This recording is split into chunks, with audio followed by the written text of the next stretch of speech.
welcome back to this terrific Tuesday edition of Liquid Lunch on Newsmax TV. I'm John Tobacco, and we don't just cover the politics and the markets and the cryptocurrencies. We get down to the nitty-gritty with all the stories you want to know about, and we don't buy the balderdash they give you on the other channels. We get the deepest as possibly we can into the conspiracy theories. As you know, if you've been watching Liquid Lunch, I do not believe Jeffrey Epstein is even dead. The last time we saw him, he was supposedly dead for 3 hours, but he was being wheeled into a hospital at 8 in the morning. And typically they don't bring dead people to hospitals, they bring them to the morgue. So I'm still suspect, but someone who's been on top of this heavy duty joins us right now via Skype. It's Tracy Beanz. She's an investigative journalist and editor with Uncover DC. Tracy, I think he very well could be alive, but you have all the investigating we need. What say you? Well, listen, you wouldn't be alone if you thought that he was alive. There's a lot of people out there who think that. I personally have seen enough that I don't believe that he's still alive. I had a source inside the hospital there that was able to view and said, no, Jeffrey Epstein looked quite like him. A lot of bruising around the neck, appeared that those bones were definitely broken. So I kind of trust that. We've been doing a lot of work into what's going on here. It's one of the biggest stories we've had in quite a long time. And I spoke to a former captain of the BOP who was responsible for supervising all of the corrections officers. And he gave me some interesting information about the facility. Said that you need 2 corrections officers to get into that hallway, and mentioned some interesting information in regards to the cameras. Originally, it was reported those cameras were malfunctioning, and then we got reports that the guards were sleeping on the job and falsified logs. And this gentleman told me that there's no way that those cameras could have been malfunctioning because they would never know if they were, that those guards were sleeping or that they falsified the logs.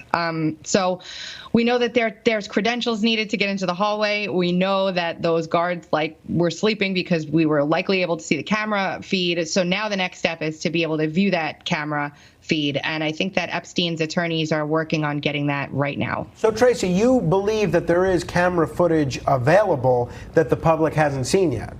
Absolutely, I do. Yes. Wow. So I don't think it's much of a stretch to agree that Mr. Epstein is dead. The question I think that's worth asking is how he came to be dead. There was speculation that he was on suicide watch, then that he was removed from suicide watch.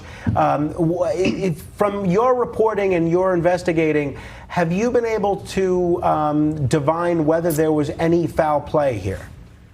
Well, I mean, it's very likely. The story just doesn't really make a lot of sense. In terms of the suicide watch, it's interesting. This captain told me that it's not actually uncommon for an inmate to come off of suicide watch so quickly. A lot of them commit or attempt a suicide to get attention, to be moved from where they're at, to get better conditions, to get more medical attention, or whatever the case may be. And then once they go back in front of the psychologist, it's determined that that was the case, so they're removed from suicide watch. What was interesting, however, is the conversation I had with him regarding prison dynamics, meaning what sorts of people can't be around other inmates because of the fear of attack or other fighting or whatever. And it's pedophiles and snitches. And so Jeffrey Epstein fit both of those categories. He was a source for the intelligence agencies, as we know from open source reporting and documents. And he was also a pedophile. So he was alone in his cell for that reason. So he was Jeffrey Epstein, as far as incarcerated prisoners go, he was like a 2-for-1 cell. He was yeah. both a pedophile and a rat. And I guess, you know, the old saying, snitches get stitches and wind up in ditches. The only thing he didn't get was the stitches. But Tracy, I got to ask you this, because you said pretty emphatically that my conspiracy theory that he may be alive is wrong, because someone has verified seeing him dead. In your investigative career, do they often take dead people to the hospital or the morgue? In cases like this, To be honest, they do. It is a law that you continue to provide CPR to even a person who you think is dead, all the way till they get to the hospital and the medical examiner or doctor can pronounce that person dead. So I'm sorry to debunk your theory. Thank you. Thank you Okay, very much. I'm still I'm glad not somebody's going with been successful. I'm still not going with it because thank if you you. saw the picture in the New York Post, please. they were wheeling him in on a gurney, but there was no oxygen and no one was providing any CPR. So I'm just going with it, whether it's a ratings grab or not. I want to thank Tracy Beanz. We're going to keep you as our lead investigator on this story. Tracy, thank you so much for giving us your insights. We'll have you back very soon. Hopefully, you stay right there. Right after this, Frankie's going to make fun of me.